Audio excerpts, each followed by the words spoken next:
able to be used to help people to be more at their best when they're providing services and achieving the very best they need to do for everyday learning. All right, and now, you know, on to what you do each and every day. Let me start by just as we observe this month, you're looking at the numbers, you're looking at the trends. What are they telling us with regards to mental health issues? Let's say that the pandemic really brought to the fore the burden that we have around the mental health issues.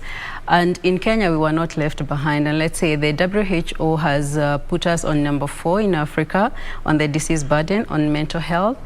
And locally, we know that 1 in every 4 people who are going for outpatient services, they're having the mental health conditions. And most of the common mental health conditions are around depression being the highest. We have substance use and alcoholism, and we have anxiety disorders. Those are some of the conditions that you'll find majority of the people going to the hospital with. And 1 in 10 in the population are having a mental health condition. So we are saying in a country of 53.7 million people, we are having 5.3 million people who need services. That's a very high number. And the question is, what are we doing about it? So yes, the statistics are there, and unfortunately, we do not have a very good way of getting these numbers locally, because we need to have the instruments and put in place the way to tell how we are progressing. Now that we know the numbers from then, where are we at this particular moment? And I think this is something that has been taken up, and over time we need to assess and see, are we getting better or are we getting worse? Worse, yeah? All right, so you've talked about numbers of those who go to hospital to seek services, and quite a very unfortunate statistic on, you know, how many out of that actually have mental health issues. But let's talk about the undetected mental health issues, those who don't even know that they have a mental health issue. Is that an area you're also exploring as experts? Yes, it is possible for individuals not to know that actually what they are going through is a mental health situation, because there are so many factors that affect why how an individual can tell and even go for services. One being, are we even aware? When I am aware that I have a condition, I'll go looking for services. So lack of awareness. The other thing being the cultural effects, where we were conditioned to have that some things we live with them, so we do not speak about them until when it is too late. That is when we realize this person was going through a particular problem. Again, we assume that mental health is being ill, but mental wellness, mental health encompasses everything that is about you being well, from the time you start feeling like something is wrong, not until you wait until the effects are seen, and probably now we have to hospitalize you for it. So there is a bit of a problem because of awareness for the public to know that when I exhibit these particular symptoms, it is time to seek for help. Again, where do I seek for that help? So we need to sustain the conversation around, when you have these particular challenges, what are the things to look out for? How can you tell, even you yourself, how can you tell that your neighbor, your child, your spouse has a problem, and that it is time now to go looking for help? Yeah, and that is what I want us to discuss, because the focus around this month for me stands out. Focus is on loneliness, as we mark the you know, Mental Health Awareness Month. You have your version of how you want to you know, address this theme this year, which I want you to bring out as well and tell us why it is important. All right. My Africa, we had a forum on Friday, and we were working around the same theme of loneliness, and we specialize our sub-theme on Nisikize. Listen to me. Yes. Because we miss the very basics of when someone needs help, because it is in what I am saying that is where the issues are. The problem is, am I able to decipher? Am I able to pick out?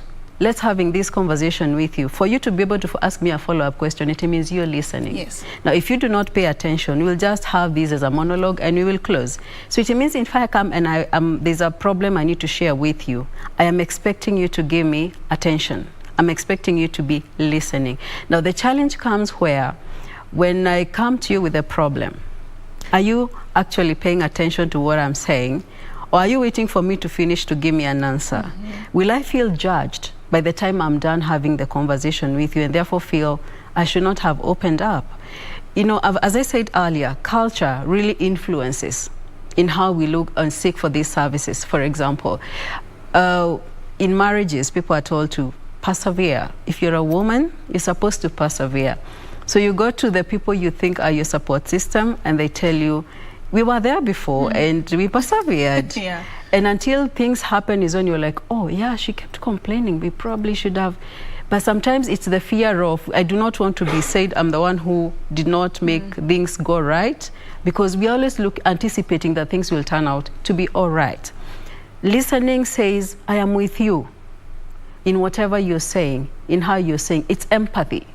It is empathizing with your situation at that point in time. So when people are called to listen, it's pay attention to what I'm saying. A child may come and say, Mama, I really don't want to go back to that school. Probably they're going through bullying. Probably there are things they don't like and they don't know how to express them. So when they say, I don't want to go to that school, what's the first thing that comes to our mind? Remember, we are also a society that is going through a lot by its own.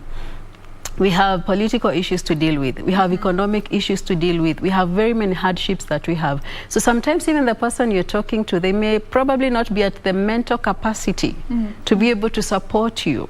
Or sometimes you're a trigger to issues they're also going through, and they're thinking, you get done so that we don't have this conversation, because it's reminding me of things I've not also been able to sort or deal with myself. So it is a whole myriad of things, and we need to, as I keep saying, let's create awareness. How and where do I go to? Because there are therapy, the places people can go to, but we also have the notion that they are expensive. So more public awareness will put in place people to understand, yes, I can get these services. And I really appreciate that the government has come to recognize that need, because last year, when pandemic started, our president really noticed that there's a big problem with depression, and gave directives on things that needed to be done. And that's how we got a task force that was instituted to be able to find out the causes of the burden on the illness and look for possible solutions. They did an amazing job, and they gave that report. And with that report, I want to feel there's some things that have been done, and we can only give them opportunity to continue delivering on the some of the recommendations that were put in place. Yes. All right. Let's talk about, talk to that population that's watching you tonight, and they feel like they're at a space of not knowing how to react to information they receive from a victim of whichever sort of mental health issue. So somebody comes to you and opens up and pours out their heart, and the information is just too much to process. You don't even know what to tell them at that particular point. So what do you do? Let's start with yourself. Chances are there are people who we look up to, and we say, if I share with my friend, they're likely to help me. So if someone comes to you, sometimes you may not even have an answer. Practice listening. Just give them a listening ear. Don't disrupt them. Let them express themselves. That could be the first stage of their healing. Let them express themselves. And when you listen and you're not sure what to tell them at the end, you can even ask, let me process through this, and I'll come back to you. So other times, when you know that you can offer a referral to someone who can be of help to them, refer them. Don't wait or tell them, vumilia, or be patient, things will just work out. Things will not just work out. We could find tomorrow they didn't wake up. Why? Because they felt it was too much, nobody was understanding them. So just practice listening. Sometimes you may not even be having the answer. You may not be having the solution, because it's not even your training. It's not your area of specialization. But giving that listening, somehow you're able to say something that is going to help. And one of the things that you don't do not demonize them for what they say they are going through. Some things are so sensitive when people come telling you, and therefore what they need from you is empathy, that I feel with you. So then look for a way of, you can refer them. There are so many therapy centers. And as I was saying earlier, when the task force was commissioned, in September 2021, we had the Nairobi Metropolitan Services having 32 facilities in Nairobi, within Nairobi, that have mental health and psychological support services. So the services are there. So just go in there and ask, where can I get this particular help, I need to talk to someone. And that way, even if you're not talking to your immediate person, walk to the nearest facility. At least we can now start seeing there is that change. Within Nairobi, I know it's there. I hope this is happening at the grassroots levels so that we are able to have this conversation everywhere. All right. Unfortunately, we do not have much more time for this conversation, but it's a conversation that should be sustained even beyond May. As your final word, how do we eradicate the stigma around mental health, this negative attitude towards it that makes even the victims shy away from speaking out and coming forth to seek solutions? And also, as you wind up, just tell somebody who's watching you and they want to reach out for help, where are these safe spaces? Where do they go? Where do they start? Great. I prefer that we don't call them victims, because it's a space it's an unfamiliar space for all of them. And as I've said, look at the nearest facility that is near you and go ask whether they're offering those particular services. Stigma is entrenched. Just because we lack information, we do not have information. The government, the media, these are space that you can work together to be able to educate the masses about the need to appreciate concerns, appreciate people when they bring forth their issues. And we start saying, when I come and I say I'm going through this, instead of demonizing or saying vumilia, we ask ourselves, where do we give we should even get to a point where I can give you a voucher, a gift voucher for go and seek for health services. I paid for you this particular package. Wow, go and get get help because it is there. So yes, stigma is a big problem. And over time, we sustain this conversation, then people will start understanding. The same way when HIV started.